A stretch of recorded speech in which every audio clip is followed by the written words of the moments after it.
सिकंद 7वां और उसके अंदर का 10वां अध्याय, सिकंद 7वां अध्याय 10वां, प्रहलाद का राज्याभिषेक और त्रिपुरदह की कथा। नारद जी ने कहा, युधिष्ठिर, भगवान के जाने के उपरांत प्रहलाद ने पूरे राज्य के सम्मान के साथ पिता की अंत्येष्टि क्रिया संपन्न की। बाद में श्रेष्ठ ब्राह्मणों ने प्रहलाद का राज्याभिषेक किया। शुक्राचार्य और ब्रह्मा जी ने मिलकर प्रहलाद को समस्त दानवों और दैत्यों का अधिपति बना दिया। बहुत कम ऐसे हैं जो दोनों ही के अधिपति हैं। प्रहलाद महाराज दैत्यों के भी हैं और देवताओं के भी हैं। शायद मुझे ध्यान नहीं हो, यानी बहुत कम है। मेरी नजर में तो शायद पहला ही ऐसा है जो दैत्यों का भी अधिपति है और दानवों का भी अधिपति है। और का हो तो मुझे ध्यान नहीं है, लेकिन शायद ये पहला है। अधिपति बना दिया। वास्तव में श्री कृष्ण से शत्रुता रखने वाले सभी मनुष्य अंत समय में श्री कृष्ण के स्मरण मात्र से ही अपने पापों से मुक्ति पा सकते हैं। आज शिशुपाल और दंतवक्र का भी अंत भी उनके पापों के कारण ही हुआ है। पाप के वजह से इंसान अशांत होता है और मर जाता है। पुण्यों से इंसान शांत होता है। ये सीधी सी बात है। ये दोनों संकादि मुनियों के श्राप से पृथ्वी पर आए थे और नष्ट हो गए, क्योंकि वे भगवान के पार्षद थे। इसलिए अपने पापों का फल भोगकर वे उन्हीं भगवान में समा गए थे। जो व्यक्ति भगवान की इन लीलाओं का श्रवण करता है और कहता है, वह निश्चित रूप से भगवान के वैकुंठ लोक को प्राप्त करता है। इस मनुष्य लोक में तुम लोगों के भाग्य अत्यंत प्रसन्नीय है, क्योंकि तुम्हारे घर में तो साक्षात परब्रह्म परमात्मा निवास करते हैं। इसलिए मुनि लोग बार बार उनके दर्शन करने की इच्छा से तुम्हारे पास आते हैं। वे ही तुम्हारे प्रिय हितैषी, मेरे भाई, परम पूज्य, आज्ञाकारी गुरु और स्वयं परमात्मा श्री कृष्ण है। युधिष्ठिर, ये ही एकमात्र परम आराध्य देव है। प्राचीन काल में एक बहुत बड़ी मायावी असुर मायासुर ने जब रुद्रदेव की कमनीय कीर्ति में कलंक लगाना चाहा था, तब इन्हीं भगवान ने फिर से उनके यश की रक्षा की थी और उसे विस्तार दिया था। युधिष्ठिर ने पूछा, नारद जी, मैं दानव किस कारण रुद्रदेव का यश नष्ट करना चाहता था और किस प्रकार भगवान श्री हरि ने उनके यश की रक्षा की? कृपया कर मुझे विस्तार से बताइए। नारद जी ने कहा, युधिष्ठिर, इन्हीं भगवान श्री कृष्ण से शक्ति प्राप्त करके देवताओं ने युद्ध में असुरों को पराजित कर दिया था। उस पराजय से दुखी होकर सभी असुर एकत्र होकर अपने परम गुरु मय दानव के शरण में गए। उसने असुरों की सहायता के लिए अपने माया से सोने, चांदी और लोहे के 3 शक्तिशाली विमान बना दिए। वे तीन विमान मय थे, तीनों पुर ही थे। वे इतने विलक्षण थे कि उनकी गति का पता ही नहीं चलता था। उनमें अपरिमित शक्तियां भरी हुई थी। दैत्य सेनापतियों के मन में तीनों लोकों के प्रति वीरभाव तो पहले से ही था। जब उन्हें ये 3 विमान मिल गए तो इनमें छिपकर उन लोगों पर आक्रमण करते और भारी विनाश करने लगे। लोकपाल इन दैत्यों के आक्रमणों से घबरा गए। जब कोई मार्ग सुझाई नहीं दिया तो वे लोकपाल भगवान शंकर की शरण में आए और उनसे प्रार्थना की कि प्रभु, त्रिपुर में रहने वाले असुर हमारे ऊपर आक्रमण करके भारी तबाही मचा रहे हैं। हे देवादिदेव, आप हमारी रक्षा कीजिए। उनकी प्रार्थना सुनकर भगवान शंकर ने कहा, तुम लोग भयभीत मत हो, मैं इन तीनों को अभी नष्ट किए देता हूँ। देखो, ये यहाँ पे तो राक्षस हैरान कर रहे हैं। हमारे वहां भी राक्षस है, आपके अंदर भी राक्षस है। काम, क्रोध, लोभ, मोह, अहंकार, राग, द्वेष, इसको आप जीत नहीं पाओगे। वो भी कलयुग के अंदर बहुत कठिन है। लेकिन गुरु का सहारा मिल जाए और परमात्मा का सहारा मिल जाए तो यही दैत्यों को नाश किया जा सकता है और शांति पाई जा सकती है। ऐसा कहकर भगवान शंकर ने अपने धनुष पर बाण चढ़ाकर तीनों पुरों पर छोड़ दिया। उनके उस बाण से सूर्य किरणों के समान अन्य बहुत से बाण निकले। उन बाणों से भयानक आग की लपटें निकल रही थी। उनसे इतना तेज प्रकाश हुआ कि वे तीनों पुर दिखने बंद हो गए, परंतु उन बाणों का लक्ष्य अचूक था। उनके आघात से विमानवासी असुर निष्प्राण होकर गिर पड़े, परंतु मायावी मैदाना बहुत से उपाय जानता था। उसने उन असुरों को उठाया और ले जाकर उन्हें अमृत कुंड में डाल दिया। उस अमृत के स्पर्श होते ही वे फिर से जी उठे। इस बार वे बादलों की कड़कती बिजली के समान तड़कने लगे। उस समय भगवान श्री कृष्ण ने देखा कि महादेव जी तो अपना कार्य पूरा करके फिर से समाधिस्थ हो गए हैं। तब उन असुरों को परास्त करने के लिए उन्हें एक युक्ति सूझी। भगवान श्री कृष्ण ने अपने योग माया से गाय का रूप बनाया और ब्रह्मा जी को बछड़ा बना दिया। वे दोनों दोपहर के समय उन तीनों पुरों में गए और उन सिद्ध कुओं का सारा अमृत रस पी गए। उन कुओं के रक्षक उनकी माया से ऐसे मोहित हो गए थे कि वे देखते रहे पर कुछ कर नहीं सके। जब मायासुर को यह बात पता चली तो वह इसे विष्णु की माया समझकर चुप लग गया, यानी चुप हो गया। उसने शोक करने वाले रक्षकों से कहा, भाइयों, कोई भी देव दानव मनुष्य अथवा अन्य कोई जीव अपने पराये अथवा दोनों के लिए भाग्य का जो भी विधान निश्चित है उसे वह मिटा नहीं सकता। कई बार है ना, राक्षसों से भी वहां से कुछ बढ़िया मिल जाता है। जैसे मैंने बीच में काफी पहले जब वो हिरण्यकश्यप की बात आई थी, हिरण्याक्ष की बात आई थी, कितना ज्ञानी पुरुष है हिरण्याक्ष, लेकिन कहीं फंस गया है। ये यहाँ से भी कितना मस्त बता रहे हैं, जो विधि में लिखा है वो होने वाला ही है। कभी जीवन में दुख आता है ना, दो बातें समझ लो, यहाँ तो अभी आप गलत कर रहे हो, यहाँ तो पहले कुछ गलत हो चुका है। पहले गलत चुका हो है तो प्रार्थना करो, प्रार्थना से पूरा हो जाएगा। और अभी गलत कर रहे हो तो दो काम करो, गलत बंद भी करो और प्रार्थना शुरू कर दो। अभी गलत करो तो दो काम होगा। जो गलत कर अब पहले जो हो गया उसको कैसे मिटा सकते हो? उसको तो कुछ नहीं कर सकते। उसके लिए माफी ये सबसे बढ़िया, और उसी समय प्रार्थना शुरू। और अभी कर रहे हो तो सबसे पहले जो पाप हो रहा है पहले तो वो बंद करो। आप बोलो क्या पाप हो रहा है, ये किसी को मत पूछो, सबको पता होता है, क्योंकि अंदर हम जाते ही नहीं है ना। आप रोज बैठ के, काफी बार मैंने आपको कहा 10 मिनट खुद का चिंतन करो, मैं कहाँ गलत कर रहा हूँ या मैं कहाँ गलत कर रही हूँ। 45 दिन के अंदर आपको पता चल जाएगा, गारंटी से पता चल जाएगा। लेकिन बीच में गैप नहीं होनी चाहिए। फिर उसको गलत को सुधार दो, बदल दो और प्रार्थना चालू करो। और जो पहले कुछ हो गया उसकी माफी के लिए आगे चलो।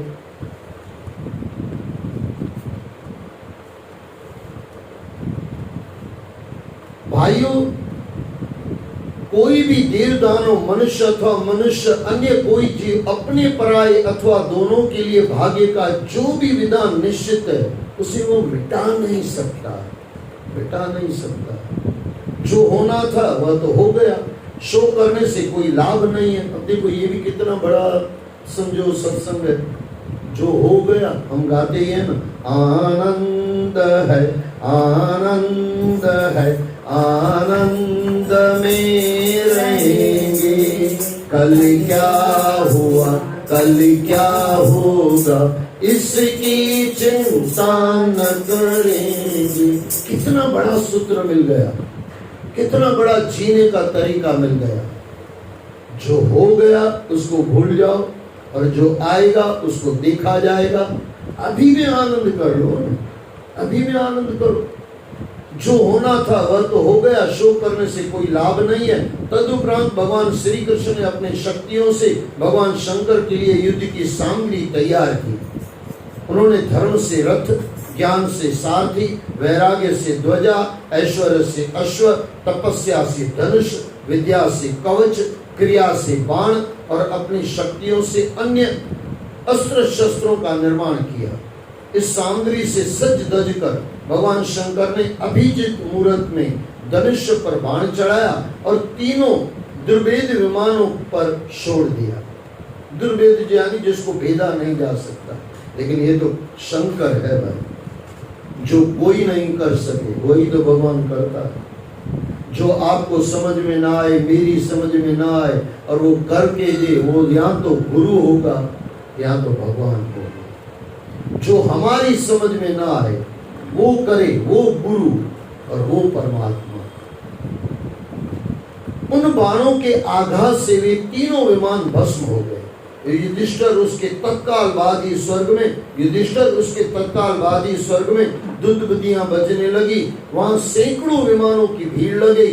देवता, ऋषि, मुनि, पितर और सिद्ध योगी आनंद से भरकर जय जयकार करते हुए नाचने गाने लगे और पुष्प वर्षा करने लगे।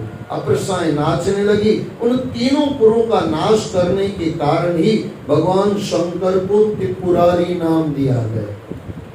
भगवान शंकर को त्रिपुरारी की पदवी मिली, यानी तीनों पुरों को नाश करने वाला त्रिपुरासुर। ये त्रिपुरापुरी यानी परमात्मा शंकर भगवान। सभी देवतागण उनकी जय बोलते हुए अपने अपने लोक को चले गए। इसी प्रकार भगवान श्री कृष्ण अपनी लीलाएं करते हुए जगत का कल्याण करते हैं। अध्याय 11 मानव धर्म और वर्ण धर्म और स्त्री धर्म का वर्णन। श्री सुखदेव जी ने कहा, परीक्षित, प्रहलाद के पवित्र चरित्र को सुनकर युधिष्ठिर को बड़ा आनंद हुआ। ऐसे थोड़ा किसी को बुरा मत लगे, आपको आनंद आता है सत्संग में। अगर सत्संग में आनंद आता है तो इधर उधर आपका ध्यान कैसे चला जाता है, कैसे चला जाता है।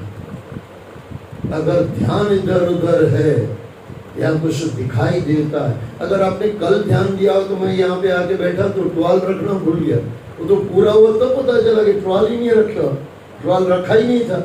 यानी ये है आनंद। जब आपको ऐसा गलत अर्थ मत देना कि मैं अपनी बात बता रहा हूँ, लेकिन ये परीक्षा है। आप पंखे के नीचे बैठ गए हो, पंखा बंद हो गया है और आप फिर भी भक्ति में लगे हुए हो, समझना आपको भक्ति का आनंद आ। यहाँ तो पंखा बंद हो न हो, थोड़ा ढीला हो जाए तो इंसान ढीला हो जाता है। तो काय की भक्ति भाई, काय का प्रेम। प्रेम में इंसान भूल जाता है। बीच में क्या करें भाई, समय मुझे बहुत हैरान करता है, लेकिन बहुत बोलना कुछ होता है। मस्त कहानी याद आती है मुझे। तानसेन था, आपने नाम सुना होगा। और यहाँ हमारे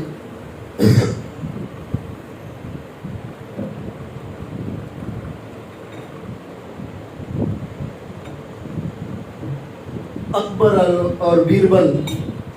अकबर बादशाह एक बार तानसेन को सुन रहा था। बोले, भाई क्या तुम गाते हो, दुनिया पूरा हिल जाती है, हम पूरा अंदर से हिल जाते हैं, अपनी तारें जुड़ जाती है। बोले, बाबा मैं कुछ नहीं हूँ, मेरे गुरु को अभी आपने नहीं देखा है। बोले, तू ऐसा है तो तेरा गुरु कैसा होगा। बोले, बाबा उसकी बात ही जाने मत दो, उसकी बात ही जाने दो, उसकी तो बात ही नहीं हो सकती। बोले, बाबा अरे बेटे ऐसा तो तेरी गुरु में क्या है और तूने वो क्यों नहीं सीखा। वहां पे तानसेन ने जवाब मस्त दिया। बोले, बाबा एक बात बताऊं, मैं गा रहा हूं दुनिया के सम्राट के लिए और मेरा जो गुरु है ना गाता है परमात्मा यानी दुनिया का सम्राट के लिए। सम्राटों का जो सम्राट है वो गाता है उसके लिए। वो तेरे लिए आएगा भी नहीं और तेरी ताकत भी नहीं है तो उसको बुला सके। अभी ऐसा जब कहा गया तो अकबर को लगा इस आदमी जैसे गुरु से तो मिलने जैसा, और ऐसा लगना चाहिए। और कहते हैं तानसेन ले गया अकबर को। बिंद्रावन में कई बाबा जी बैठे हुए थे, पेड़ के नीचे बैठे हुए। सच्चे गुरुओं से बुलवाना भी, यानी मुंह खुलवाना भी बहुत बड़ी तपस्या होती है भाई साहब। जैसे जैसों के सामने कोई सच्चा गुरु बोलता नहीं है, मौन में रहता है, अपनी मस्ती में रहता है।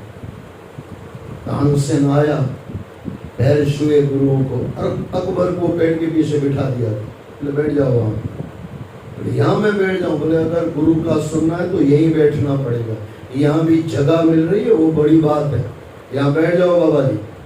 और तानसेन गया, गुरुओं के चरणों में नमस्कार किया। बेटे कहा कुछ संत होता है ना, वो यहाँ तो सत्संग सुनता है, यहाँ सत्संग करता है। शिष्य सामने है, बोले लगा बेटे, तान लगा। अब गुरु को, शिष्य को भी पता है गुरु का मुख कैसे खुलवाना है। सच्चा गुरु तो उसको ही कहते हैं। कई बार लोग कहते हैं कि भगवान कृष्ण ने गीता कही, अधूरा सत्य है, पूरा सत्य नहीं है। भगवान कृष्ण ने गीता कही, लेकिन अर्जुन ने निकलवाई भाई साहब, अर्जुन ने निकलवाई। अर्जुन पूरा भक्त बन के बैठ गया। दुर्योधन के सामने तो गीता नहीं खुली, वहां तो आई थी लेकिन बंद हो गई। आप पात्र कौन से हो, सुपात्र हो कि कुपात्र हो? लेकिन यहाँ पे सुपात्र थोड़ा नाटक कर रहा है, थोड़ी तान इधर उधर लगा रहा है, जानबूझ के लगा रहा है। गुरु ने कहा बेटी ये क्या कर रहा है? बरसों के बाद तेरी सब तान बान चली गई, क्या हो गया तुझे? बोले पता नहीं बाबा, आपके चरणों से दूर हो गए तो सुर बैठते नहीं है। बोले छोड़ दे, मैं गा रहा हूँ। और ऐसा कहते हैं गाने लगा। और वहां पे अकबर बैठा हुआ था पेड़ के नीचे, उसके हाथ में पत्थर पास में आ गया, बड़ा सा पत्थर। और वो जब गा रहा था ना तो दिल में ऐसे होता है ना, आप कभी भी देखना, आप कोई अच्छी चीजें सुनते हो ना, दिल में सरसराहट सी होती है, जिसको आप रोमांच बोलते हो, पूरा रोमांच हो जाता है। वही तो मैं कह रहा था, आनंद आता है कि नहीं, वो आनंद सी तो बात चली।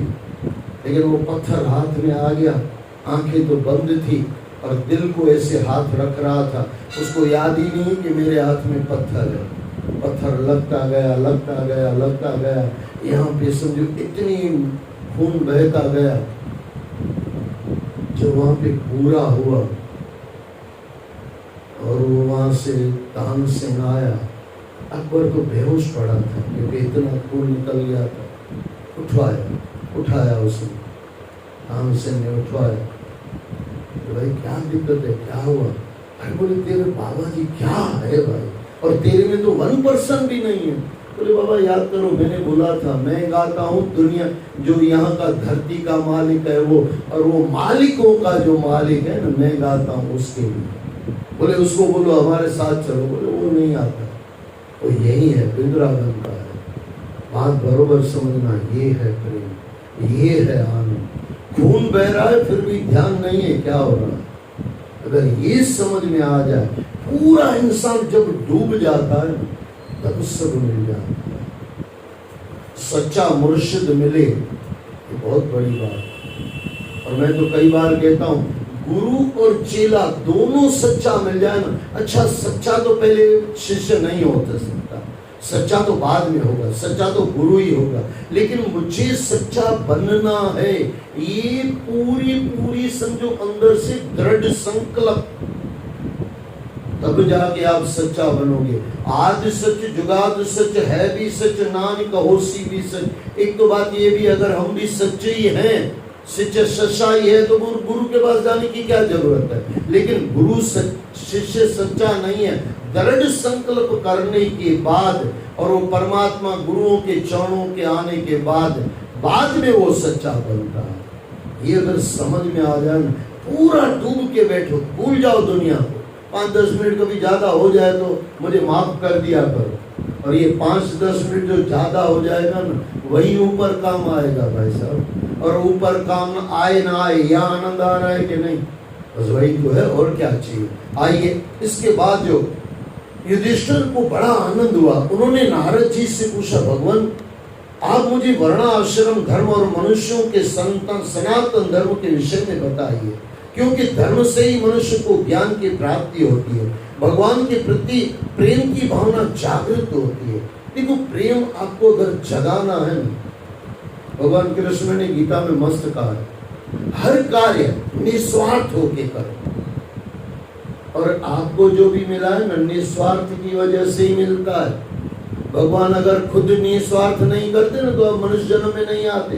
बिना कारण मनुष्य जन्म दे दिया ना, बिना कारण सूर्य को दे दिया ना, बिना कारण चंद्र को दे दिया ना, बिना कारण दो दो आंखें दे दी ना, अंधे भी हो सकते थे ना, बिना कारण दो दो कान दे दिए ना। कौन सी तपस्या की थी भाई? परमात्मा ने बिना कारण दिया हुआ है प्रेम करके, और हम भी प्रेम करें तो बिना कारण देना सीख जाए, और उसको ही भक्ति कहा जाता है। भक्ति यानी परमात्मा ने जो बिना कारण दिया, बिना कारण आप संसार को प्रेम करो, संसार से प्रेम करते ही, देते ही त्यागेन शांति, और सीधा परमात्मा में मन लग जाता है। कई लोग कहते हैं परमात्मा में मन लगाना बहुत कठिन है। वैसे तो कठिन है, लेकिन ऐसे देखने जाओ ना, बहुत सरल है। जो परमात्मा ने बिना कारण दिया है ना, बिना कारण आप संसार को दे दो, प्रेम हो जाएगा। आपने याद है मुझे, मैं 4 बातें बताता हूँ। बीच में मुझे एक बार आपने कहा था जवाबदारी निभाओ, अधिकार छोड़ो। आपने बोला था भाई साहब मैंने अधिकार तो छोड़ दिए सबके, बराबर के नहीं? ताली बजाओ माता के लिए।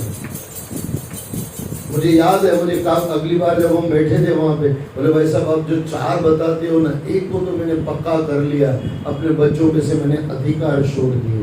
बराबर ना माता? मैं कुछ प्लस करके तो नहीं बोल रहा हूँ। इतना आ जाए ना, शांति आ जाती है भाई साहब। 2 बातें से आपके जीवन में परम शांति आ सकती है। अपनी जवाबदारी पूरी करो, जवाबदारी पूरी की तो बच्चे शांत, जवाबदारी पूरी की तो बच्चे शांत, अधिकार छोड़ो तो आप शांत। आपको लगेगा उल्टा है, उल्टा नहीं है, सुल्टा है। क्योंकि बार बार हमको ऐसे ही याद आता है ना, उन्होंने इतना खाता, उन्होंने इतना खाता, वो ये खाइए, उसने ये नहीं किया मेरे लिए, उसने ये नहीं किया मेरे लिए। जिस दिन आपने सोचा मैंने अपना अधिकार छोड़ दिया, ऐसा दृढ़ संकल्प करने से ही आपको शांति आ गई। और जवाबदारी पूरी करने से सामने वाला सुखी। कितना बढ़िया है। बस 2 ही नियम, ज्यादा कोई 17 नियम ही नहीं। अब आगे अगर भगवान का भगत बनना है, शांति तो आपको मिल गई, और सच्चा भगत बनना है तो परमात्मा ने जो दिया है उसमें से और भी कुछ दान करते रहो।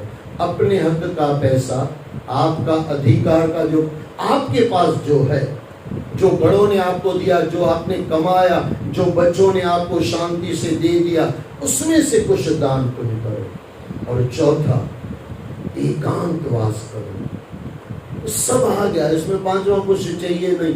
5वां चाहिए सत्संग। ये चीजें भूल न जाए, इसके लिए वापस सत्संग चाहिए। पंज गुरुजा गंज, ये अगर आ जाए तो जीवन में शांति आ जाए, मनुष्य को ज्ञान की प्राप्ति होती है और भगवान के प्रति प्रेम की भावना जागृत होती है।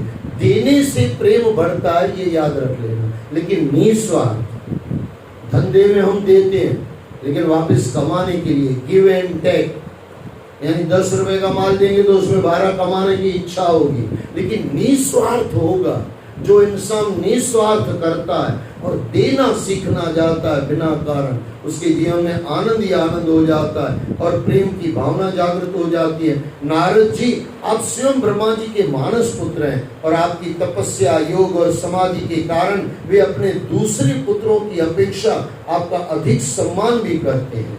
आपके सम्मान नारायण के रहस्य को जानने वाला कदाचित कोई नहीं है। नारद जी ने कहा, युधिष्ठिर, अजन्मा भगवान की समस्त धर्मों का मूल है। अजन्मा भगवान ही समस्त धर्मों का मूल है। वही प्रभु चराचर जगत के कल्याण हेतु धर्म नारायण के रूप में प्रकट होते हैं। मैंने उन्हीं नारायण भगवान के मुख से सनातन धर्म का वर्णन सुना था, उसे मैं तुम्हें सुनाता हूँ।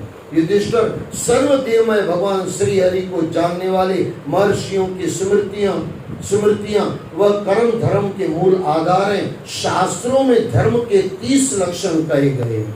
धर्म के लक्षण और वर्ण, ये धर्म के लक्षण सुन लेना, वो लक्षण हो तो और बढ़ाना, नहीं हो तो लेके आना, यानी अपने जीवन में लेके आना। अभी सुनने के बाद धर्म के लक्षण और वर्ण, सत्य, दया, तपस्या, शौच यानी पवित्रता, ये आज चली गई। पवित्रता आज है नहीं। मुझे याद है माता जी ने झाड़ू मार दिया, अब झाड़ू के बाद हाथ मांझती हो कि नहीं? आजकल 99% मैंने माताएं देखी है मांझती नहीं, उन्हें यथा फुल को बजाय रेडिएशन। अरे वो जो मैल हाथ में थी मेरे पति के अंदर चली गई, फिर कितनी भी बैठ के रो ले ना के साफ कर जर माई मां तो मोई कर मना तो ही उन खेओ कयो गंद तो ही भी दो उन जे अंदर, गलती तूने ही किया। साफ सफाई बहुत जरूरी है, बहुत जरूरी है। झाड़ू पोछा करो। अच्छा पोछे के बाद तो फिर भी कई बार मैंने देखा है कि हाथ मांझते हैं, आजकल तो वो भी कम हो गया। ये हथ साफ ही है न, शीं जा मुंह धोतल ही होना तो तू शीं है छा सभिनी घरनि वारनि के खाई वेंदे। हाइलाइट बहुत पाण शेर जा मुंह धोतल ही होना, अब घर में शेर थी घुमन सभिनी के खाई वेंदे। इंसान बनो।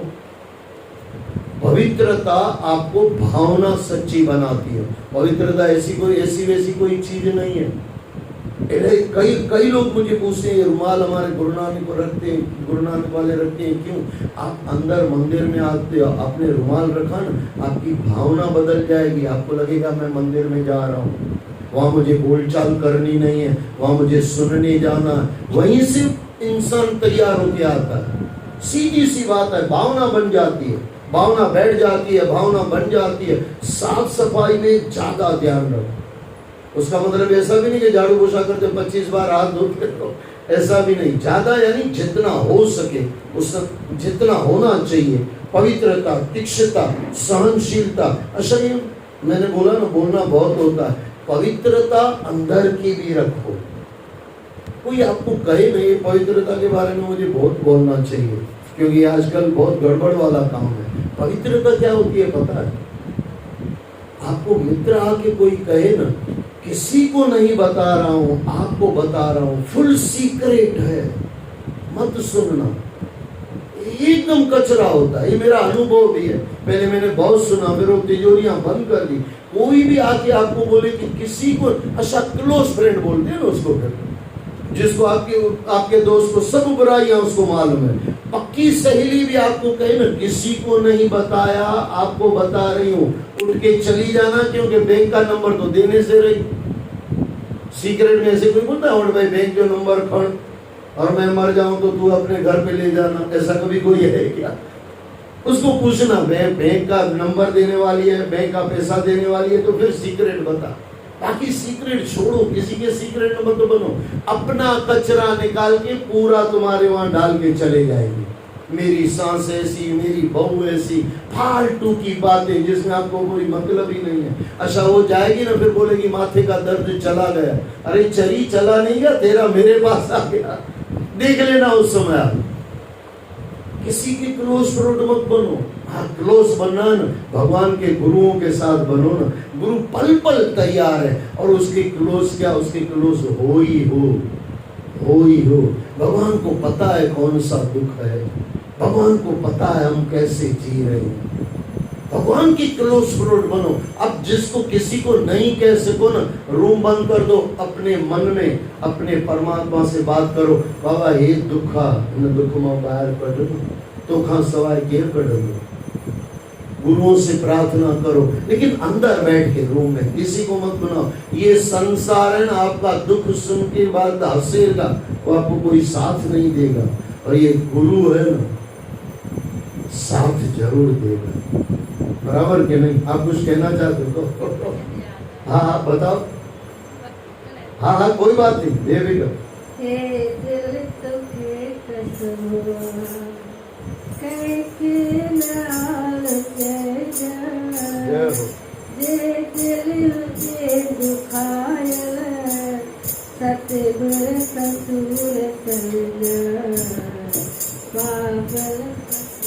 जय हो। हकीकत है भाई। हाँ ना बराबर है।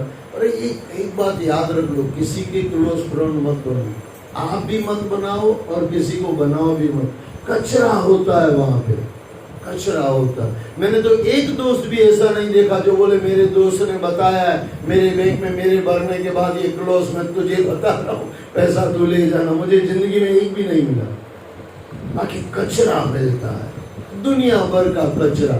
इसका मतलब दोस्त नहीं बनाओ, मैं ऐसा नहीं कह रहा हूँ, लेकिन क्लोज फ्रेंड किसी के मत बनो। क्लोज वो आपको क्लोज करके चला जाता है। अच्छा फिर वो क्या बोलेगा पता है, ये मैं आपको बता रही हूँ, आपको बता रहा हूँ, किसी को मत बताना।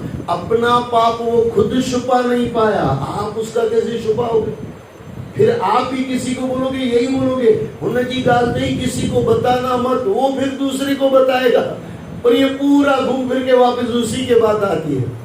सीमंतक मणि चोरी हो गई थी भागवत में, भगवान के पास वापस बात आई। भगवान ने बोला यार ये तो मुझे ही पता था, ये तो हवा कैसे निकल गई? फिर उसको पता चला ये सब माताओं का खेल है। ये याद रख लेना भाई, मैं बार बार यही कह रहा हूँ, किसी को क्लोज फ्रेंड गलत चीजों के लिए दोस्त मत बनाओ, कोई मतलब नहीं है।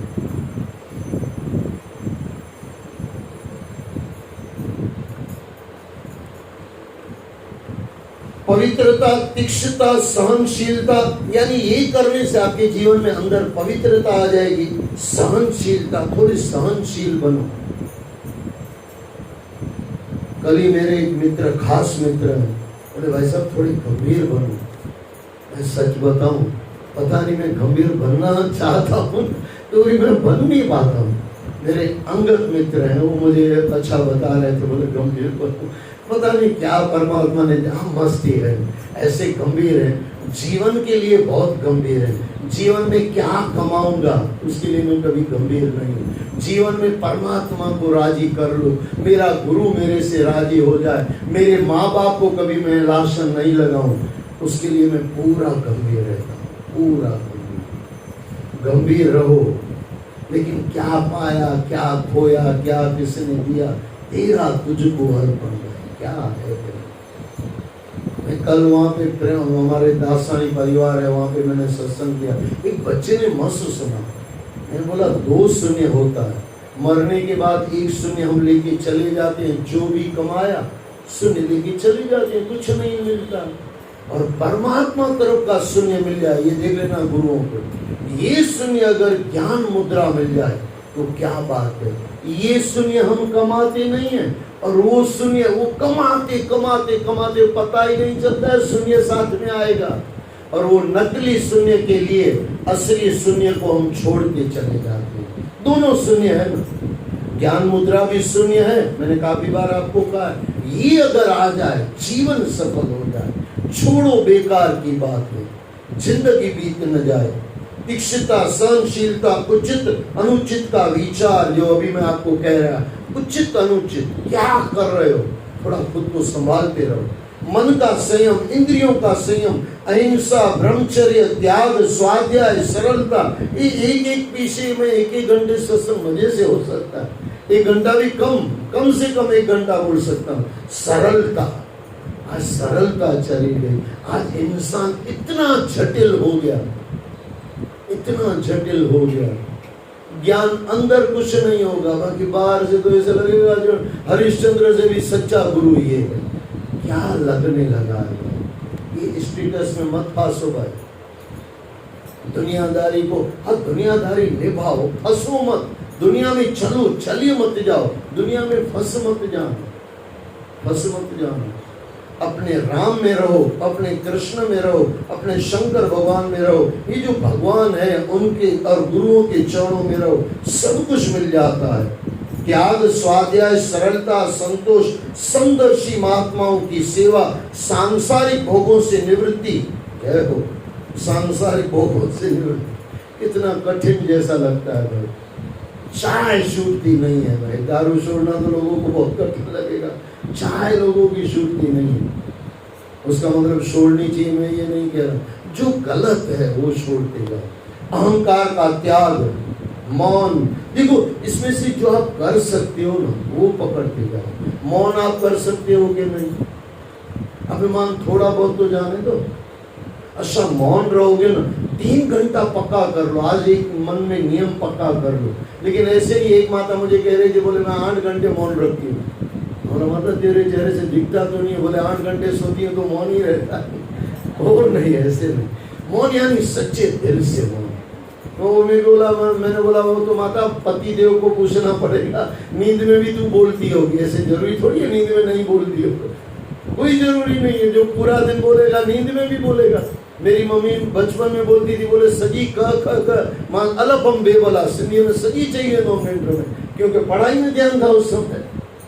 नींद में भी हम चुप थोड़ी रहते हैं, बात बरोबर समझना। मौन करने से काफी हद तक पहले तो आप पाप से दूर हो गए। मौन में बैठे हो, अकेले में बैठे हो, किसके सामने अभिमान करोगे? अच्छा झूठ से बच गए, मौन में हो, बराबर के नहीं? कितनी चीजों से बच जाओगे। कोई दोस्त आपको क्लोज फ्रेंड होगा, कुछ बुरी चीजें बताने आएगा, मौन में बता ही नहीं पाएगा। 3 घंटे पक्का कर लो, और फिर जैसे जैसे उम्र बढ़ती जाए वैसे वैसे उसको बढ़ाते जाओ, आनंद आता जाएगा। और आगे चल के कुछ ऐसा समय भी होना चाहिए, जरूरी हो तब बोलो, वरना बोलो ही मत, आनंद आ जाता है। ये पता नहीं, हमारे वो जो महात्मा गांधी के 3 बंदर थे, तो आप लोग अर्थ बोलते हैं कि भाई बुरा मत बोलो। हमारे एक महात्मा बोलते थे, बोले बोलो ही मत, जरूर हो तो बोलो, सुनो ही मत, जब जरूरत हो तभी कान खोलो। मुंह पे बोले खाओ ही मत, भूख लगे तो ही खाओ। ऐसा नहीं कि अच्छा खाओ अच्छा सुनो, ऐसा नहीं बोले, ये नियम बदल दो। एक ही नियम, जरूरत हो तो मुंह खोलो, जरूरत हो तो कान खोलो, जरूरत हो जीभ मुख, और तीसरा क्या? हाँ आंख। मत देखो किसी को, और देखना ही है तो बुरा जो ढूंढना मैं गया, बुरा न मिला कोई, जो खुद को देखा मैंने मुझसे बुरा न कोई। आंख बंद करने से आपको अपना पता चल जाता है कि मैं कैसा हूँ, और आंख खोलते से दुनिया का पता चल जाता है कि दुनिया बुरी है। दुनिया बुरी है, अच्छी है, आपको क्या मिलेगा? आप बुरे हो, नुकसान बहुत है, आप अच्छे हो, फायदा बहुत है। ये काफी लंबा हो जाएगा। सांसारिक भोगों से निवृत्ति, अहंकार का त्याग, मौन, आत्मचिंतन, अन्न का उचित विभाजन, सभी जीवों का उनमें परमात्मा का वास, श्री कृष्ण की लीलाओं का श्रवण और कथन, कीर्तन, सिमरण, ईश्वर के प्रति सेवा भाव, पूजा अर्चना, नमन, दास्य भाव, साख्य भाव और आत्मसमर्पण, ये 30 प्रकार के आचरण सभी मनुष्य का परम धर्म है। इनके पालन करने से परमात्मा प्रसन्न होते हैं। हे धर्मराज, संस्कारवान मनुष्य ही ध्वज अर्थात ब्राह्मण कहलाता है। ब्राह्मण अपने जन्म और कर्म दोनों से शुद्ध होता है। वह नित्य यज्ञ, अध्ययन, अध्यापन, दान, ब्रह्मचर्य आदि का पालन आश्रम में रहकर करता है। अध्ययन, अध्यापन, दान लेना, दान देना, अच्छा ये ब्राह्मण देवता का सुनना, यानी हम भी आ गए उसमें, वक्ता लोग भी आ गए। दान खाली लेना नहीं है, देना भी है। अच्छा खाली देना नहीं है, अच्छा लेना भी है, यानी सत्संग करना भी है, सुनना भी है। यज्ञ करना और यज्ञ कराना ये सब कार्य ब्राह्मण के होते हैं। ये जाति का पहला वर्ण कहलाता है। जाति का दूसरा वर्ण क्षत्रिय का है। इसका कार्य रक्षा करना है। क्षत्रिय दान नहीं लेता, अपितु दान देता है। प्रजा की रक्षा करने वाले क्षत्रिय का जीवन निर्वाह प्रजा से कर लेकर होता है। प्रशासन व्यवस्था का उत्तराधित्व क्षत्रिय अथवा राजा पर होता है। यह दुराचारी और अपराधी व्यक्ति को दंड भी देता है। जाति का तीसरा वर्ण वैश्य है। वैश्य सदैव ब्राह्मण और राजा का अनुयायी होता है। वह गौरक्षा, गौपालन, कृषि और व्यापार से अपनी जीविका चलाता है। चौथा वर्ण शूद्र का है। शूद्र का धर्म है वह पूर्ण निष्ठा के साथ समाज की सेवा करे। उसकी जीविका का निर्वाह उसका स्वामी करता है। ब्राह्मण के जीवन निर्वाह के 4 प्रकार के साधन होते हैं। पहले वार्ता यानी प्रवचन, शालीन व्यवहार, ये सबके लिए जरूरी होगा। शालीन व्यवहार रखना। मैं फिर दोहरा दूं, पहले के लोग थे ना, कार्य करने से सोचते थे कि ये करूं कि नहीं करूं। आज का इंसान की भूल क्या पता है, पहले कार्य कर लेता है फिर पछताता रहता है, ऐसा क्यों किया, ऐसा क्यों किया। अरे दादाजी से सीख लेता कि मैं पहले सोचूं फिर करूं, सोचने के बाद कोई कार्य करो। लेकिन इसका मतलब ये नहीं कि बाथरूम जाना हो तो आधा घंटा सोचते रहो। गलत अर्थ मत लेना, आजकल आदमी गलत अर्थ बहुत लेता है। जो जीवन की निर्वाह की है, समझो खाना खाना है वो अच्छा, ये तो पक्का है, भूख लगे तभी खाओ, आपका कभी पेट बाहर नहीं आएगा। मुझे इसी यहाँ पे कोई डॉक्टर मिले थे, बोले भाई साहब पहला फुल्का रोटी जो हम खाते हैं ना, अपनी भूख का खाते हैं, दूसरी रोटी जो खाते हैं ना, हम स्वाद की खाते हैं। आप घर में कभी गए और हमारे ये समझो आपकी धर्मपत्नी ने पूछा, हमारी माता ने आपसे पूछा, आपकी धर्मपत्नी ने पूछा खाना खाओगे, आप पहले पूछोगे क्या बनाया है, बोले पिज्जा, बोले ठीक है पिज्जा है तो एक लेके आ जाए। अरे ये क्या कर रहे हो, भूख आपको है नहीं, आप स्वाद के लिए खा रहे हो। और तीसरा जो हम खाते हैं ना, वो डॉक्टर साहब बोल रहे थे, बोले हम डॉक्टर साहब भूखे न मर जाए इसके लिए हम सिंधी आदमी खाते हैं। अब सिंधी मानो या मानो, जब भूख हो न तब खाओ, जरूरत हो न तब। यहाँ कहीं कहीं संतों ने कहा है, जो जीभ को जीत लेता है ना, उसने सब कुछ जीत लिया। जीभ यानी बोलने में भी ध्यान रखना और खाने में भी ध्यान रखना। आजकल खाने का ध्यान है नहीं, पेट इतना बढ़ गया, ऐसा लग रहा है कभी पेट फाड़ के बाहर आ जाए। पता नहीं कितना पेट बढ़ता है, किसी का पेट हो तो बाहर माफ करना भाई, लेकिन ये थोड़ा अगर मुंह को संभाला होता ना तो शायद ये नहीं होता। और ये बीमारी भाई, एक दूसरे को मत देखना, अपना पेट देखना, मैं अपना पेट देखूं, आप अपना पेट देखो। लेकिन ये बीमारी का घर तो है। शालीन व्यवहार, बिना मांगे मिलने वाले धन या अन्न, भिक्षावृत्ति अथवा खेत और मंडी स्थल में एकत्र किया गया अन्न ग्रहण करना, आपत्ति काल में ये सभी वृत्तियां प्रयोग में ले आने में कोई बुराई नहीं है। ब्राह्मण सर्वदेवमय होता है और क्षत्रिय सर्वदेवमय होता है। शम शांत स्वभाव, शम यानी शांत स्वभाव, दम यानी इंद्रिय दमन, तप शौच संतोष क्षमा सरलता ज्ञान दया भगवान के प्रति आस्था। ये सुनना, तप शौच संतोष क्षमा सरलता ज्ञान दया भगवान के प्रति आस्था और सत्य का आचरण करना ब्राह्मण के लक्षण कहलाते हैं। युद्ध में उत्साह, वीरता, धीरता, तेजस्विता, त्याग, मनोजय, क्षमा, ब्राह्मणों के प्रति भक्ति, अनुग्रह और प्रजा की रक्षा करना, ये क्षत्रिय के लक्षण है। देवता गुरु भगवान के प्रति भक्ति, अर्थ धर्म, देवता गुरु भगवान के प्रति भक्ति, अर्थ धर्म काम पुरुषार्थों की रक्षा, आसक्ति, उद्योगशीलता और व्यवहारिक निपुणता, आस्तिकता, उद्योगशीलता और व्यवहारिक निपुणता, ये वैश्य के लक्षण है। उपयुक्त तीन उच्च वर्णों के सामने विनम्र रहना, पवित्रता, स्वामी की निष्कपट सेवा करना, बहुत कठिन है, निष्कपट नहीं होती है। वो एक बोला ना, बोले एक चेला गुरु के पास गया, बोले बाबा जी पूरा आपका शिष्य बनना है, कितना बरस लगेगा? बोले भाई पूरा शिष्य बनने में तो 12 वर्ष लगेगा। बोले गुरु बनने के लिए? बोले 2 मिनट। बोले फिर सीधा गुरु ही बना दो। ये ऐसा तो हमारा कपट चलता है, सबको सीधा गुरु बनना है। असा सिंधी में चवंदा बिना कमाईया मुखे साधन जहिड़ो कयो, ऐसा थोड़ी होता है। स्वामी की निष्कपट सेवा, वैदिक मंत्रों से रहित यज्ञ, चोरी न करना, सत्य बोलना, गौ और ब्राह्मणों की सेवा करना, ये शूद्र के लक्षण है। स्त्री धर्म, पति की, ये साथ ध्यान से 5 मिनट में सुन लेना।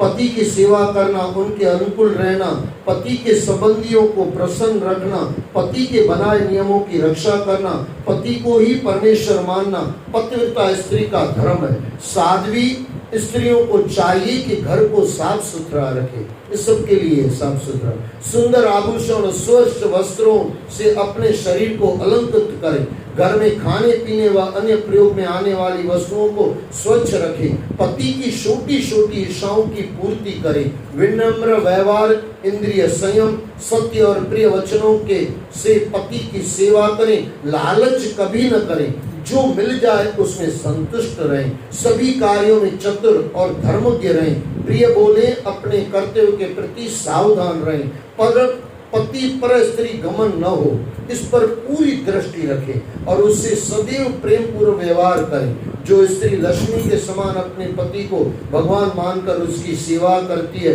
उसे पति वैकुंठ में भगवान के सम्मान ही प्राप्त होते हैं। युधिष्ठिर, वैदिक ऋषियों के प्रत्येक युग में उस काल के अनुसार ही तथा मनुष्य के स्वभाव के अनुरूप ही धर्म की व्यवस्था की है। वह धर्म योगानुकूल रूप से उन्हें लोक परलोक में आनंदित करता है। जो व्यक्ति स्वाभाविक वृत्ति के अनुसार अपने धर्म का पालन करता है, वह धीरे धीरे उन स्वाभाविक कर्मों से भी ऊपर उठ जाता है और गुणातीत हो जाता है, अर्थात प्रकृति के तीनों गुणों से परे होकर स्वयं परमात्मा हो जाता है। युधिष्ठिर, वासनाओं के इत्यादि प्रयोग से उनके सेवन का आनंद ही उसी प्रकार नष्ट हो जाता है, जैसे खेत में बार बार बीज बोने से उसकी उर्वरा शक्ति नष्ट हो जाती है।